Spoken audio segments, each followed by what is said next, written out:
सबके सामने जमकर पिट गया खाजा का दुश्मन, मुंह हुआ काला, होश हुआ ठंडे, आया कदमों पर। जी हाँ दोस्तों, खाजा का करिश्मा। प्यारे दोस्तों, अस्सलाम वालेकुम। आप देख रहे हैं इरफानी नेटवर्क यूट्यूब चैनल और मैं हूं मोहम्मद इरफान, झारखंड। खाजा के दुश्मनों के लिए रेड अलर्ट, खाजा से दुश्मनी रखने वालों के लिए रेड अलर्ट। वो लोग जो खाजा के करिश्मा को भूल चुके हैं, वो लोग जो सुल्तानुल हिंद ख्वाजा मोइनुद्दीन हसन की करामत को भूल चुके हैं, एक बार उनको याद दिलाने के लिए, खाजा के दुश्मनों की हौस कैसे ठंडी हुई ये बताने के लिए आज ये वीडियो बनाया जा रहा है। तो सबसे पहले खाजा के से मोहब्बत रखने वालों तमाम आशिकाने ख्वाजा गरीब नवाज से गुजारिश है कि इस वीडियो को ज़्यादा से ज़्यादा आगे शेयर करके लाइक करें, ताकि जो ख्वाजा के दुश्मन है, जो ख्वाजा गरीब नवाज के दरगाह को तोड़ना चाहते हैं, जो ख्वाजा गरीब नवाज के दरगाह में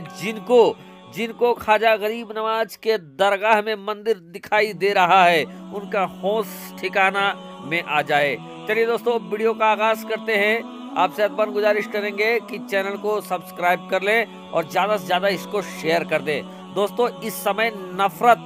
पूरे चरम पर है और ख्वाजा गरीब नवाज का ये आलिशान दरबार, सुल्तानुल हिंद का ये मकबूल दरबार, जो जहां से आधी दुनिया से लोग आते हैं और अपनी अकीदत का नजराना पेश करते हैं, इस समय दोस्तों इसी ख्वाजा मोइनुद्दीन हसन चिश्ती के दरबार पर एक ख्वाजा के दुश्मनों ने एक ऐसा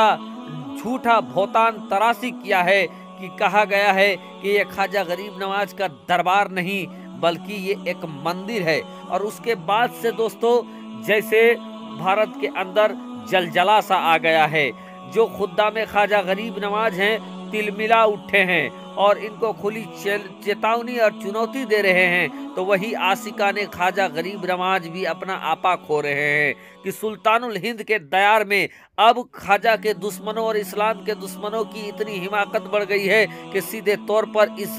ख्वाजा गरीब नवाज के दरबार पर अब वो हमला करने की तैयारी में है। और इसी को लेकर ख्वाजा गरीब नवाज के दरबार को मंदिर करार देते हुए एक पिटीशन अदालत में दायर किया गया है और इसको मंदिर करार देने के लिए अर्जी लगाया गया है। लेकिन दोस्तों, जो ख्वाजा गरीब नवाज से पंगा ले रहे हैं, जो ख्वाजा गरीब नवाज के दरबार को मिटाना चाहते हैं, जो ख्वाजा गरीब नवाज के दरबार पर बुलडोजर चलाना चाहते हैं, उन लोगों को एक जानकारी दे देनी पड़ेगी। ये जानकारी भी उन लोगों को रख लेनी चाहिए, याद कर लेनी चाहिए कि ख्वाजा के दुश्मनों का अंजाम क्या होता है, ख्वाजा गरीब नवाज से टकराने वालों का अंजाम क्या होता है, ख्वाजा गरीब नवाज से भिड़ने वालों का अंजाम क्या होता है। प्यारे दोस्तों, जब ख्वाजा गरीब नवाज हिंदुस्तान में आए, जब हिंद के राजा सुल्तानुल हिंद जब हिंदुस्तान में आए, तो उस वक्त दोस्तों उनके सामने वक्त का एक बहुत बड़ा जादूगर, जिसको जयपाल जादूगर के नाम से भी जाना जाता था, वो पृथ्वीराज चौहान के दरबार का सबसे बड़ा और उस वक्त बल्कि हिंदुस्तान के सबसे बड़ा जादूगरों में उसका नाम जयपाल जोगी का नाम आया करता था। जयपाल जोगी के नाम से लोग डरते थे और जब जब पृथ्वीराज चौहान के शासन पर मुसीबत आती थी, जब जब पृथ्वीराज चौहान का शासन लड़खड़ाने लगता था, जब जब दुश्मन पृथ्वीराज चौहान के दुश्मन हावी होने लगते थे, तब तब पृथ्वीराज चौहान जोगी जयपाल को बुलाता था और उसके जादू के दम पर वो हारी बाजी को जीत जाता था। इसी तरीके का वाकया है दोस्तों कि जब पृथ्वीराज चौहान, जब ख्वाजा गरीब नवाज भारत के अंदर आए और जब वो अजमेर में ठहरने को रहे दोस्तों, तो उस वक्त ख्वाजा गरीब नवाज के खिलाफ, ख्वाजा मोइनुद्दीन चिश्ती संजरी रहमतुल्लाह अलैह के खिलाफ लोगों ने पृथ्वीराज चौहान को भड़काया और उसके बाद पृथ्वीराज चौहान ने ख्वाजा गरीब नवाज को निकालने की ठानी। लेकिन तमाम कोशिश करने के बावजूद ख्वाजा गरीब नवाज को वो नहीं निकाल पाया। फिर क्या था, उसने सबसे बड़े जादूगर जयपाल जोगी को बुला दिया। अब दोस्तों जयपाल जोगी आया, ख्वाजा गरीब नवाज को भगाने के लिए वो बड़ी बड़ी बातें करने लगा, ऐसी ऐसी बातें करने लगा कि शायद ख्वाजा गरीब नवाज डर कर अजमेर छोड़कर चले जाए। लेकिन दोस्तों, ख्वाजा गरीब नवाज तो कुछ और करने के लिए आए थे, इस्लाम की रोशनी जलाने को आए थे, तो उससे डरते क्या। फिर क्या था दोस्तों, ख्वाजा गरीब नवाज और जयपाल जोगी का मुकाबला शुरू होता है। तारीख गवाह देती है, तारीख चीख चीख कर गवाह देती है कि जब ख्वाजा गरीब नवाज के साथ मुकाबला हुआ तो वो जयपाल जादूगर जो था उसने सांप की वर्षा की। लेकिन उसके बावजूद जब मुकाबला चालू हुआ, ख्वाजा गरीब नवाज ने एक लकीर जमीन में खींचा और अपने तमाम चाहने वालों से कहा कि जब तक मुकाबला हो तुम लोग इस लकीर से बाहर नहीं जाना, इस रेखा से बाहर नहीं जाना। फिर क्या था दोस्तों, जादूगर ने अपने जादू से सांप की बारिश कर दी, लेकिन वो जो सांप था वो सब के सब उस दायरे से, ख्वाजा गरीब नवाज के खींचे हुए लकीर के दायरे से सब के सब बाहर रह गए दोस्तों।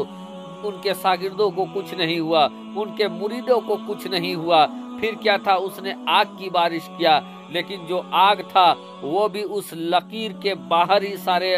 गिरे। फिर क्या था, जब जयपाल जोगी को ये लगने लगा, जब ख्वाजा के दुश्मन को ये लगने लगा, जब हिंद के राजा के दुश्मन को ये लगने लगा कि अब उसकी हार निश्चित है, तो उसने एक हिरन का खाल का चमड़े का खाल को